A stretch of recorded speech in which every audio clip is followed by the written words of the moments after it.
Bon, nous commencerons notre dernière rencontre concernant la présentation du lien fraternel. Aujourd'hui, on va travailler autour des organisateurs culturels et politiques qui sont un axe central qui traverse toutes les configurations des liens, soit couple, famille, les sujets mêmes, les institutions, les liens de formation. On va commencer à comprendre que le lien fraternel est le premier espace où le jeu advienne. Ça fait que les frères et la sœur sont les premiers jouets qui sont mis en épreuve, soit pour être aimés, soit pour être cassés, soit pour être utilisés quelquefois comme un objet transitionnel. Et dans ce sens, différentes situations vont nous mettre en évidence que le fraternel est à la base de tous les liens culturels, que l'accès à la culture se réalise à travers le fraternel, tel comme le montrent différents exemples, qui c'est le cas de Van Gogh, dans lequel Van Gogh a eu deux frères, Théo, qui c'était le frère d'Étayage, c'est lequel qui l'a appuyé et pendant toutes ses productions artistiques. Et il y avait une autre frère morte, qui c'était Vincent, son double, qui c'était son frère aîné, qui était l'ombre et à la base de toute sa détresse. Et on a aussi les cas des frères Lumière, qui ont été des figures centrales au point de vue cinématographique, parce qu'ils ont découvert le cinéma, mais aussi au point de vue scientifique. Ça fait qu'ils se sont appuyés toute l'industrie pharmaceutique et a eu un grand développement grâce à leurs apports. Mais on a aussi en Italie les frères Taviani, des grands cinéastes. Il y a les frères Cohen, il y a en France les frères Dardenne, qui montrent aussi comment la pulsion scopique est liée au fraternel, parce que c'est lié à la pulsion de voir, de se montrer, d'être regardé, qui est à la base de toute la possibilité d'appropriation du savoir et de la création artistique. Et on peut aussi commencer à caractériser point coupure.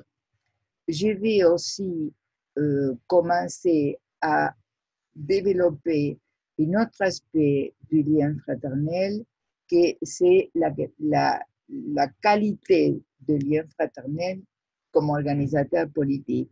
Ça veut dire que le fraternel est à la base de la lutte pour le pouvoir, pour être reconnu, être élu dans la relation avec les parents, d'être les plus aimés des parents.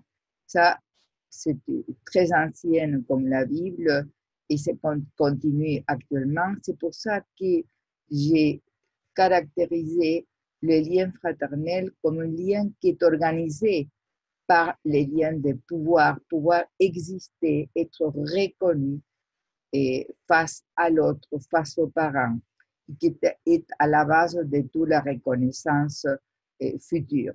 Ça fait que le lien fraternel peut être défini aussi comme un lien qui est à l'origine du lien de pouvoir, de cette lutte pour l'appropriation de l'amour parental. Et dans ce sens, les frères et la sœur sont caractérisés comme des amis ou des ennemis.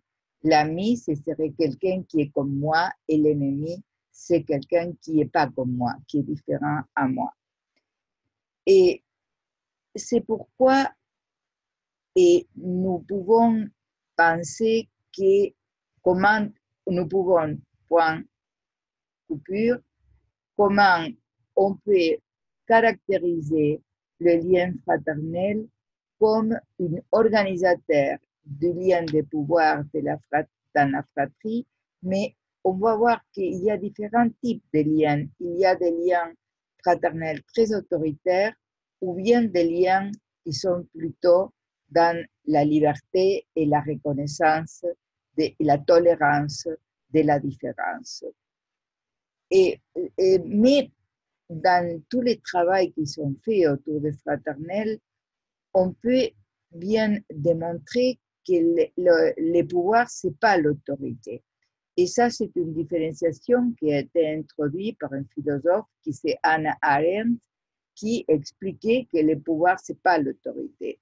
Et c'est pourquoi Rivaud Dallon, une autre philosophe française, va dire qu'en réalité, l'autorité, c'est le pouvoir délégué sur les futures générations, confier aux futures générations la capacité de commencer à leur tour. Dans ce sens, il y a d'autres auteurs et d'autres philosophes comme Foucault qui ont introduit la question du biopouvoir ou de la biopolitique, du côté du négatif, du côté de la mort, parce que c'est une auteure qui va soutenir que le biopouvoir, c'est un pouvoir de la destruction de la vie. Tandis qu'il y a une autre orientation en philosophie d'un philosophe italienne qui s'appelle Esposito. Et Esposito va caractériser les liens de pouvoir autrement, du côté de la lutte pour la vie, du côté de donner la vie à l'autre, de créer comme un espace de reconnaissance pour la place de l'autre. Et lui, il va dire que la biopolitique, il la définit comme les moments où la vie s'affirme comme pouvoir, comme la vie s'affirme comme pouvoir, je répète. Mais il y a des auteurs argentins qui sont Bernstein et Janine Puget, Isidoro Bernstein et Janine Puget, qui vont soutenir que les liens de pouvoir ne sont pas représentables et s'imposent, ça veut dire que l'autre s'impose pour une relation de présence et que cette présence n'est pas représentable. Moi, je pense, par rapport à la représentation, qu'effectivement, les fraternels correspondent à un lien traumatique parce que la naissance ou la présence du frère et de la sœur sont des expériences traumatiques parce que déloge il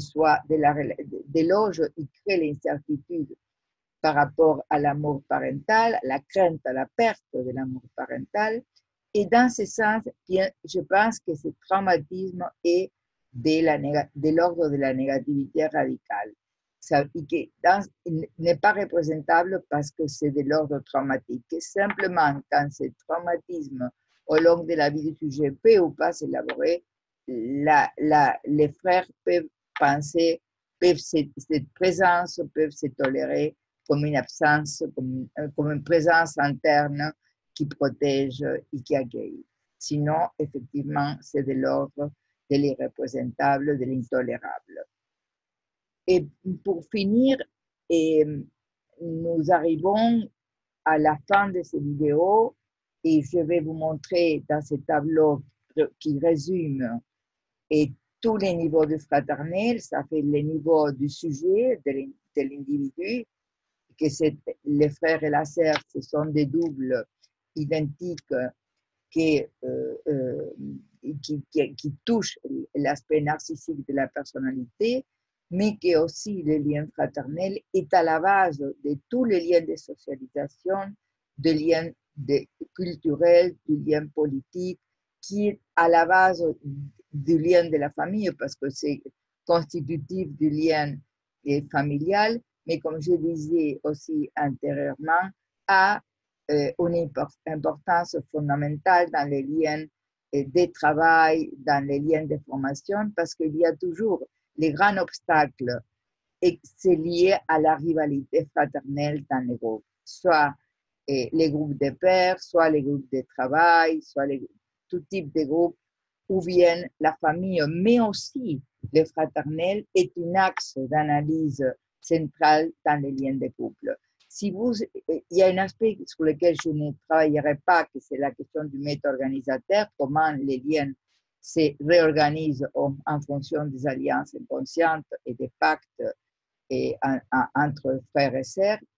Mais si vous êtes intéressé, nous vous attendons sur les sites de Obsidian online, www.obsidian online, où nous aurons le plaisir de partager avec vous d'autres moments de conférences, d'approfondissement autour de la problématique fraternelle qui touche en réalité l'ensemble des configurations des liens. Merci de votre écoute et à un prochain moment. Au revoir.